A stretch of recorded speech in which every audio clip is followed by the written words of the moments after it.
κάθε προσφορά είναι δεκτή. Από το πιο μικρό μέχρι το πιο μεγάλο. Και ένα ποτήρι νερό χρειάζεται.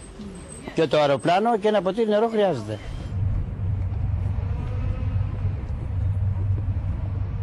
The request was on Friday at 4 o'clock, and already on Saturday some aircraft were on site and were starting working. Now on Monday we have between 15 and 20 aircrafts fighting, and I think it's a good result in 24 hours to have this capacity on site. I think all Europe is there to fight. The main location of the fire.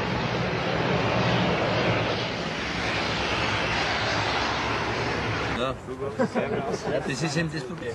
Und ohne was brennt. Ja, was ist mit dem Platz da? Weil der war das Netz hier, das fliegt ja immer daher nach oben. You see now the whole Austrian delegation behind me. We are in total 28 persons, and for the flying elements we have 2 helicopters, Augusta Bell 212, and 3 fixed-wing aircraft Pilatus Porter. And we are ready to go.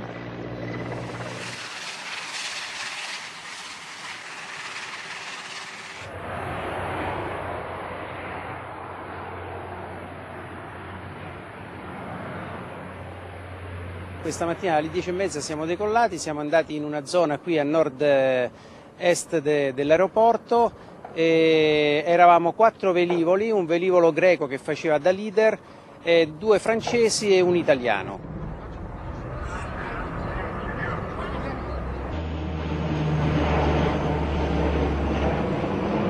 Βοήθησαν.